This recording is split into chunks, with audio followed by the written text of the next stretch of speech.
علیکم دوستوں، ان سائڈ پہ موزم فخر میں خوش آمدید۔ لندن کے اندر اجلاس پر اجلاس جاری ہے اور اس اجلاس کے جو دو نتائج ابھی تک سامنے آئے ہیں وہ یہ ہے کہ جناب شہباز شریف صاحب کی چھٹی ہو گئی ہے۔ شہباز شریف صاحب کو جو نواز شریف صاحب کی زیر صدارت ہونے والے اجلاس ہیں اس میں سے کسی ایک اجلاس میں بذریعہ ویڈیو لنک بھی شرکت کی دعوت نہیں دی گئی، بلکہ پاکستان میں جو نمائندگی کی گئی ہے یہاں کی حکومت کی طرف سے وہ جناب اسحاق ڈار صاحب کی طرف سے کی گئی ہے۔ اس کا مطلب میری نظر میں سمپل یہ ہے کہ مریم صاحبہ کی طرف سے جو شرائط عائد کی گئی تھیں پاکستان واپسی کے اوپر معاملات کو کنٹرول کرنے کے لیے، نواز شریف صاحب نے ان شرائط کو میرا خیال ہے کہ تسلیم کر لیا ہے، کیونکہ اگر ایسا نہ ہوتا تو کم از کم کسی نہ کسی ایک اجلاس میں شہباز شریف صاحب سے ان کی ایکسپرٹ اوپینین لے لی جاتی، کیونکہ وہ بھی اس ملک میں بطور وزیر اعظم کام کر رہے ہیں۔ لیکن اگر مسلم لیگ نون کے پنجاب کی صورتحال پر بالخصوص ہونے والے اجلاس اور پنجاب میں ہونے والے الیکشنز کی صورتحال پر ہونے والے اجلاسوں میں اگر شہباز شریف صاحب جو کہ چیف منسٹر پنجاب 3 مرتبہ رہ چکے ہیں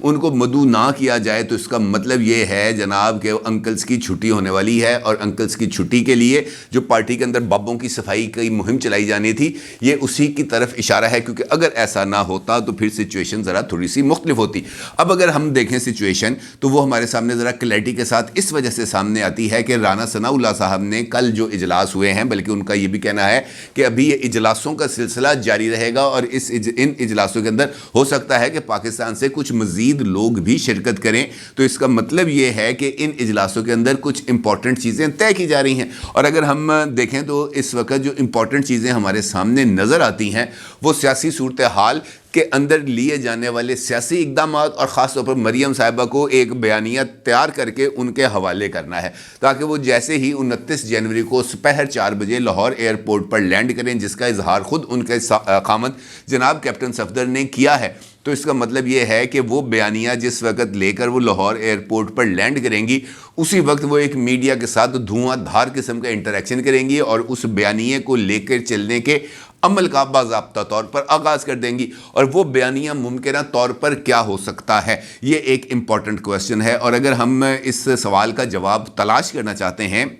تو پھر ہمیں نواز شریف صاحب کی ایک طویل وقفے کے بعد میڈیا کے ساتھ ہونے والی ایک تھوڑی سی گفتگو، ایک چھوٹی سی گفتگو کا جائزہ لینا پڑے گا، کیونکہ اس کے اندر نواز شریف صاحب نے اشارہ دیا ہے کہ جناب مسلم لیگ نون کا وہ جو بیانیہ ہے جس کو پہلے شیلف میں رکھ دیا گیا تھا اب اس کو ذرا صاف شاف کر کے چمکا چمکو کے دوبارہ تیار کیا جا رہا ہے، نئے لوازمات کے ساتھ کچھ نئے مسالے اس کے اندر ایڈ کیے جا رہے ہیں۔ نواز شریف صاحب سے جب اس حوالے سے پوچھا گیا کہ جناب یہ جو سیاسی صورتحال ہے اس کے اندر آپ کیا کرنے جا رہے ہیں اور اس سچویشن کے اندر آپ یہ جو موجودہ ملکی حالات ہیں آپ اس کا ذمہ دار کس کو ٹھہراتے ہیں، تو نواز شریف صاحب نے اگرچہ بظاہر سب کے سامنے جنرل قمر جاوید باجوہ اور جنرل فیض حمید صاحب کا نام نہیں لیا، لیکن انہوں نے اس سمت میں اشارہ ضرور کر دیا کہ جناب پاکستان کی سیاست کے اندر ہونے والی خرابی، پاکستان کی معیشت میں ہونے والی خرابی، پاکستان کی گورننس کے سسٹم میں ہونے والی تمام تر خرابیوں کی جو ذمہ دار ہیں ان کی طرف میں اشارہ گجرانوالہ کے جلسے میں کر چکا ہوں۔ گجرانوالہ جلسے کے اندر میں نے وہ تمام کرداروں کو بے نقاب کر دیا ہے، میں نے عوام کے سامنے ان تمام لوگوں کے نام گجرانوالہ کے جلسے میں ہی رکھ دیے تھے، لہٰذا وہ کرداروں کو اب نئے سرے سے آئیڈینٹیفائی کرنے کی ضرورت نہیں ہے۔ اس کا مطلب یہ ہے کہ نواز شریف صاحب نے گجرانوالہ کے جلسے کا حوالہ کسی خاص پرسپیکٹو میں دیا۔ اب اگر گجرانوالہ جلسے کو ہی ہم دیکھیں تو پی ڈی ایم کے جو پلیٹ فارم کے اوپر ہوا تھا اس جلسے میں نواز شریف صاحب نے جن چند شخصیات کا نام لیا تھا اس میں جنرل قمر جاوید باجوہ اور اس وقت کے D G I S I lieutenant general retired Faiz Hameed صاحب شامل تھے، اور اس کے ساتھ ساتھ انہوں نے ایک اور جنرل صاحب کا بھی نام لیا تھا جو اس وقت ڈی جی سی تھے۔ خیر، کہنے کا مطلب یہ ہے کہ یہ جو 3 کردار جس کا ذکر یا 2 کردار جو بنیادی اہمیت کے حامل ہیں نواز شریف صاحب کی طرف سے ان کی طرف اشارے کرنے کا مطلب یہ ہے کہ نواز شریف صاحب کا جو بیانیہ ہوگا وہ انہی جو افراد ہیں ان کے ارد گرد گھومے گا جن کے بارے میں نواز شریف صاحب کا یہ ماننا ہے کہ یہ تمام لوگ پاکستان کی خرابیوں کے ذمہ دار ہیں، اور اس کے ساتھ ساتھ جو بیانیہ ہے وہ ایک تقابلی جائزے کے اوپر مبنی ہوگا جو نواز شریف صاحب کے 4 سالہ دور اور عمران خان کے 4 سالہ دور کے ساتھ ہوگا، جس کے اندر مختلف جو سرگرمیاں ہیں، جو اکنامک ایکٹیویٹیز ہیں، جو ڈیولپمنٹس کے کام ہیں ان کا جائزہ لیا جائے گا۔ بتایا جائے گا جناب ہم نے ہزارہ موٹر وے بنائی، بتایا جائے گا کہ جناب ہم نے سی پیک پر کام کا آغاز کیا، بتایا جائے گا کہ ہم نے اکنامک ڈیولپمنٹ کے لیے کیا کیا کام کیا، بتایا جائے گا کہ جناب ہمارے دور کے اندر گروتھ ریٹ کیا تھی، ہمارے دور کے اندر انفلیشن ریٹ کیا تھی، ہمارے دور کے اندر پر کیپٹا انکم کیا تھی. اس طرح کی چیزیں ہیں جو بتایا جائے گا. اور پھر اس کے بعد عمران خان صاحب کے دور کا جائزہ لیا جائے گا، جس کے اندر یہ کہا جائے گا کہ عمران خان کے دور کے اندر تو ہماری جی ڈی پی پہلی مرتبہ تاریخ کے اندر نیگیٹو کے اندر چلی گئی. اور اس کے بعد عمران خان صاحب نے اس بات کا دعویٰ کیا کہ جناب ہم نے 6% جو جی ڈی پی گروتھ ہے اس کا جو ہے منزل حاصل کی. کہنے کا مطلب یہ ہے کہ یہ جو نیا نیریٹو بن رہا ہے اس کے اندر میرا خیال ہے کہ جو تمام تر چیزیں ہیں اس کو سمونے کی بجائے اگر صرف جو ملبہ ہے وہ 4-5 کرداروں کے اوپر ڈالنا ہے تو یہ اس بیانیے کو سیل کرنا میرا خیال ہے کہ یہ زیادہ مشکل ہو جائے گا. کیونکہ اگر دیکھا جائے اس وقت تو پاکستان کے عوام شدید ترین مشکلات کا شکار ہیں، اور خاص طور پر میں اور آپ یعنی عام آدمی اس وقت بہت ہی زیادہ دباؤ کا شکار ہے، کیونکہ دن بدن بڑھنے والی مہنگائی نے تمام لوگوں کا ناطقہ کر دیا ہے بند. لیکن اس سچویشن میں ہماری جو پولیٹیکل ایلیٹ ہے، ہماری جو قیادت ہے، وہ میرے اور آپ کے یعنی پاکستان کے عوام کے مسائل کا حقیقی ادراک کرنے اور ان کو حل کرنے سے قاصر نظر آ رہی ہے. یہی وجہ ہے کہ ہمیں مختلف جگہوں پر ایک ابتری کی کیفیت نظر آ رہی ہے، اور شہباز شریف صاحب کی طرف سے اچھا ایڈمنسٹریٹر ہونے کا جو ایک بنایا گیا تھا یا بنا ہوا تھا ان کا جو ایک امیج، اس کو بھی بہت ہی زیادہ نقصان پہنچا ہے. اس کی وجوہات کچھ بھی ہو سکتی ہیں، پولیٹیکل ہو سکتی ہیں، پنجاب کے اندر انسٹیبلٹی ہو سکتی ہے، پنجاب میں نون لیگ کی گورنمنٹ کی عدم موجودگی ہو سکتی ہے، مختلف وجوہات ہو سکتی ہیں. لیکن اس کے باوجود بھی اگر دیکھا جائے تو جن چیزوں کو سٹریم لائن ہونا چاہیے تھا وہ ابھی تک سٹریم لائن نہیں ہو سکی. اور یہی وجہ ہے کہ جب آج اسپیکر نیشنل اسمبلی راجہ پرویز اشرف صاحب کی طرف سے 35 استعفوں کو مزید 35 استعفوں کو منظور کرنے کا اعلان کیا گیا، تو ایک مرتبہ پھر سوشل میڈیا پر اسی ایک چیز کو لے کر جو بحث ہے اس کا آغاز ہوا کہ 35 استعفے منظور کرنے کا مطلب یہ ہے کہ حکومت عوام کا سامنا کرنے سے گھبرا رہی ہے، کترا رہی ہے، اور اس کے لیے جو جواز ہے وہ مولانا فضل الرحمان اور خواجہ آصف صاحب کے بیانات ہیں، جن کے اندر یہ بات کہی گئی کہ جناب یہ جو حلقے نیشنل اسمبلی کے خالی ہو رہے ہیں، ان حلقوں کے اندر ہم اپنا کوئی امیدوار ہی نہیں کھڑا کریں گے. تو اس سے جو پی ٹی آئی کی طرف سے جو سوشل میڈیا کے اوپر چیزیں چل رہی ہیں اس کے ساتھ اگر ہم رکھیں تو یہ بات اس تاثر کو تقویت ملتی ہے کہ جناب عمران خان صاحب کی جماعت انتخابی میدان میں ہوگی اور نون لیگ انتخابی میدان میں نہیں ہوگی، یا پی ڈی ایم انتخابی میدان میں نہیں ہوگی. تو یہ گیپ ہے، یہ کون فل کرے گا؟ اور اگر یہ اس گیپ نے ایسے ہی اوپن اینڈڈ رہنا ہے تو اس کا مطلب یہ ہوگا کہ لوگوں کے ذہن کے اندر جو ذہن سازی کے جو ہمارے ٹولز ہیں اس وقت، ٹویٹر ہے، فیس بک ہے، اس کے ذریعے نوجوانوں میں خاص طور پر، کیونکہ وہ ہماری پاپولیشن کا اس وقت 30 سال سے کم کے جو نوجوان ہیں وہ تقریباً 60% بنتے ہیں، اور ان نوجوانوں کے ذہن میں جب یہ بات بٹھا دی جائے گی، یہ بات ان کے فیس بک اور ٹویٹر کے اوپر آئے گی، تب اس امپریشن سے باہر نکلنا ان کے لیے بہت ہی زیادہ مشکل جو ہے وہ ہو جائے گا. لہٰذا مریم نواز صاحبہ کی طرف سے جو مطالبات پارٹی کو ری آرگنائز کرنے کے حوالے سے کیے گئے ہیں، کیونکہ مریم صاحبہ کو چیف آرگنائزر کا عہدہ بھی دیا گیا ہے، تو ری آرگنائز کرنے کے لیے جو سب سے پہلا مرحلہ ہے وہ یہی ہے کہ جناب بیانیے کی لڑائی کو ہر ایک لیول کے اوپر لڑا جائے گا. اب اگر اس بیانیے کی لڑائی نے ہر ایک پلیٹ فارم کے اوپر، ہر ایک جو ہے اس کے اوپر لڑا جانا ہے، تو پھر اس کے لیے ضروری ہے کہ یہ جو سیاسی لڑائی ہے یہ بھی ہر ایک میدان کے اندر لڑی جائے. کیونکہ اگر ہم سلیکٹیو میدان کے اندر جا کر سیاسی لڑائی لڑیں گے تو اس کا فائدہ نہیں ہوگا. اور شاید یہی وجہ ہے کہ یہ جو نئی جو پولیٹیکل ڈیولپمنٹس ہو رہی ہیں لندن میں، جس کے ذریعے مسلم لیگ نون کو یہاں پر ایک مرتبہ پھر اپنے پیروں پر کھڑا کرنے کی کوشش کی جا رہی ہے، اس میں جو روایتی جو پولیٹیشینز ہیں یا جو روایتی طریقہ سیاست ہے اس سے احتراز یا اس سے فاصلہ اختیار کیا جا رہا ہے. اور شاید یہی وجہ ہے کہ پاکستان میں موجود نواز شریف صاحب کے بہت ہی قریبی ساتھی، جن میں شہباز شریف ہیں، جن میں خواجہ آصف ہیں، جن میں رانا تنویر ہیں، اور اس جیسے بڑے قداور جو سیاستدان ہیں، ان کو اس مشاورتی عمل میں شامل نہیں کیا جا رہا. اور اگر اس کے اندر کسی بھی شخصیت کو مشاورتی عمل میں شامل کیا جا رہا ہے تو وہ والی قیادت ہے جس نے ابھی فیوچر کے اندر مریم نواز کے ساتھ آگے بڑھنا ہے. تو اس کا مطلب یہ ہے کہ نئی پولیٹیکل لائن اپ ڈیولپ ہو رہی ہے، اور اس سینیریو کے اندر اگر رانا ثناء اللہ صاحب اس بات کا بھی انکشاف کر دیں کہ مریم نواز صاحبہ فیوچر میں چیف منسٹر پنجاب ہو سکتی ہیں، اور مریم نواز صاحبہ کو پنجاب کے اور خاص طور پر لاہور کے کسی بھی حلقے سے صوبائی اسمبلی کا الیکشن لڑایا جا سکتا ہے، اور اگر وہ یہ بھی کہہ دیں کہ جناب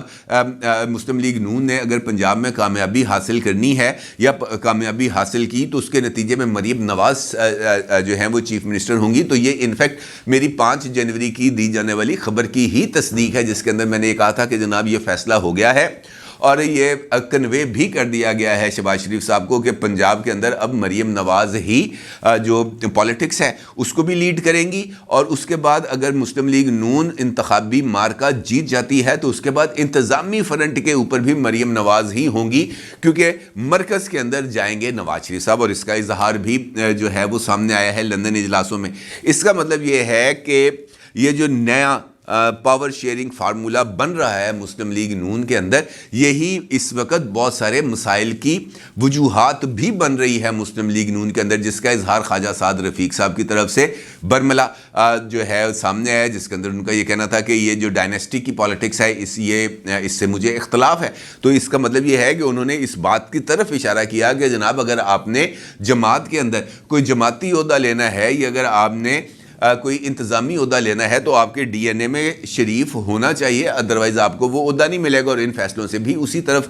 جو ہے اشارہ ہو رہا ہے۔ اس کے ساتھ ساتھ شاہد خاقان عباسی صاحب پر بھی اسی حوالے سے ذکر کیا جا رہا ہے کہ جناب وہ پارٹی اس سے دور ہو گئے ہیں اور وہ کوئی الگ اپنا پلیٹ فارم بنا رہے ہیں، اور اس کے لیے یہ جو سیمینارز کا سلسلہ شروع ہوا ہے اس کے اوپر بھی بات کی جا رہی ہے۔ شاہد خاقان عباسی صاحب نے آلدو اس بات کا اظہار کیا ہے کہ جناب میرا جو پہلی سیاست کی منزل تھی وہ مسلم لیگ نون ہے، اور میری سیاست کا اختتام بھی مسلم لیگ نون پہ ہی ہوگا، اور اگر اس کے بعد میں نے یہ دیکھا کہ نون لیگ کے اندر میری جگہ نہیں بن رہی تو میں گھر چلا جاؤں گا، کسی اور سیاسی پارٹی کو جوائن نہیں کروں گا۔ تو اس کا مطلب یہ ہے کہ یہ جو ایک ڈیوائیڈ ہے شاید یہ اندر کسی نہ کسی جگہ پر یہ والی ایک چیز مسلم لیگ نون کے لیے ایک پریشانی کا سبب بن سکتی ہے۔ اب اگر رانا ثناء اللہ صاحب نے یا نواز شریف صاحب نے اس بات کی سمت میں اشارہ کیا ہے کہ ابھی یہ مشاورت کا عمل جاری رہے گا، تو پھر سوال یہ بھی ہے کہ کیا اس مشاورتی عمل میں نون لیگ میں ہونے والے اختلافات کو اس کے اندر شامل کیا جائے گا؟ کیونکہ اگر اس سوال کا جواب نہیں ملے گا تب بہت زیادہ کیا سرائیاں ہوں گی، اور خاص طور پر یہ جو مفتاح اسماعیل صاحب کو جوکر کہنے والا معاملہ تھا سلمان شہباز کی طرف سے، یہ بھی اس وقت بہت ہی زیادہ جسے ہم کہہ سکتے ہیں ابھر کے سامنے آیا ہے۔ بلکہ کل مہر بخاری صاحبہ کے شو میں مفتاح اسماعیل صاحب بھی موجود تھے، اور جب مفتاح اسماعیل صاحب سے سوال کیا مہر صاحبہ نے اور ان سے پوچھا کہ جناب یہ جو مسلم لیگ نون کا یوتھ ونگ کا جو پریزیڈنٹ ہے اس کی عمر خود 60 سال ہے، اور انہوں نے انفیکٹ یہ بات کا اشارہ کیا کیپٹن صفدر کی طرف جو مسلم لیگ نون کے یوتھ ونگ کے سربراہ ہیں، تو اس کا سوال کا جواب دینے کی بجائے مفتاح اسماعیل صاحب نے صرف کہکے لگائے، بس انہوں نے صرف کہکا لگایا۔ تو مہر صاحبہ نے ان سے پوچھا کہ آپ ہنس رہے ہیں، آپ اس سوال کا جواب نہیں دے رہے، آپ تو عمومی طور پر ہر ایک سوال کا جواب دیتے ہیں۔ تو مفتاح صاحب نے کہا کہ میں اس سوال کا کیا جواب دے سکتا ہوں، اور اس کے بعد انہوں نے پھر کہکا مار کے ہنس دیا۔ تو اس کا مطلب یہ ہے کہ یہ والا جو چیز ہے یہ اس وقت مسلم لیگ نون کی جو لیڈرشپ ہے اس کے اندر کسی نہ کسی جگہ پر انریسٹ کا سبب بن رہی ہے۔ اب کوئی بندہ اس بات کو تسلیم کرے یا نہ کرے، لیکن یہ ایک حقیقت ہے، اور اس حقیقت کا سامنا کرنا مسلم لیگ نون کے لیے بھی بہت ہی زیادہ ضروری ہے، کیونکہ انہوں نے پنجاب کی بیٹل فیلڈ میں مقابلہ کرنا ہے عمران خان صاحب کا، جو انتخابی میدان میں اترنے کے لیے تیار ہیں۔ آلدو کہ انہوں نے ایک انٹرویو میں اس بات کا اظہار کیا کہ جناب مجھے ابھی بھی اس بات کا خطرہ ہے کہ مجھ پر قاتلانہ حملہ کیا جائے گا، میری جان کو خطرہ ہے، لہٰذا اب اگر ہم انتخابی مہم چلائیں گے تو وہ بلٹ پروف شیشوں کے پیچھے سے چلائیں گے، کیونکہ اس سے پہلے تو وہ شیشے اتروا دیا کرتے تھے۔ اب انہوں نے کہا کہ مجھے جان کا خوف بھی لاحق ہو گیا ہے، اور مجھے یہ خطرہ بھی لاحق ہو گیا ہے کہ جناب مجھ پر حملہ کیا جا سکتا ہے۔ تو اس کا مطلب یہ ہے کہ وہ میدان میں اترنے کے لیے تیار ہیں، اور یہاں پر یعنی دوسری طرف جو ان کے اپوننٹ ہیں، پولیٹیکل اپوننٹ ہیں، لندن میں موجود ہیں، وہ ابھی تک اپنی صفوں کو درست کرنے میں مصروف ہیں۔ اب یہ عمل کتنی دیر تک جاری رہے گا؟ حتمی طور پر صورتحال کب تک واضح ہوگی؟ مریم نواز صاحبہ کو کون سی ذمہ داری ملے گی؟ اور کیا واقعتاً شہباز شریف صاحب کی پارٹی صدارت سے چھٹی ہونے والی ہے؟ یہ ایک اہم ترین سوال ہے، اور یقینی طور پر مریم صاحبہ کی وطن واپسی سے پہلے ان تمام سوالات کے اگر جوابات نہیں آئیں گے تو اس کا مطلب یہی ہوگا کہ مسلم لیگ نون ابھی تک گو مگو کی کیفیت کا شکار ہے، اور ان کے پاس ہر ایک مصیبت کا صرف اور صرف ایک حل ہے کہ نواز شریف صاحب جب تک وطن واپس نہیں آئیں گے پاکستان کی سیاست کو سٹیئر نہیں کیا جا سکتا۔ اور اگر اسی ایک مفروضہ یا اسی ایک دلیل کے اوپر بینک کر کے مسلم لیگ نون نے اپنی پالیٹکس کو چلانا ہے تو پھر اس کا مطلب یہ ہوگا کہ ان کے پاس وہ ایسی آواز نہیں ہے جہاں پر لوگ اپنے کان دھریں۔ لہٰذا یہ ایک بڑا ایک ٹف قسم کی سچویشن ہے جو اب مسلم لیگ نون کے سامنے آنے والی ہے، اور یہ اہم ٹاسک ہے مسلم لیگ نون کے لیے، کیونکہ یہ سروائیول کی لڑائی ہے اس وقت۔ اگر مسلم لیگ نون کے دوست اس بات کو تسلیم کریں گے کہ اس وقت وہ اپنی بقا کی جنگ لڑے ہیں، کیونکہ یہ جنگ اس مرتبہ اگر ان کو پنجاب کے انتخابی میدان میں ان کے اپنے ہوم گراؤنڈ میں شکست ہو گئی تو یہ مسلم لیگ نون کے لیے ایک بہت بڑا ڈنٹ ہوگا، جس سے عہدہ برا ہونا ان کے لیے بہت ہی زیادہ مشکل صورتحال ہوگی۔ اپنی رائے کو ضرور اظہار کیجیے گا۔ آپ کا بہت شکریہ۔ اللہ حافظ۔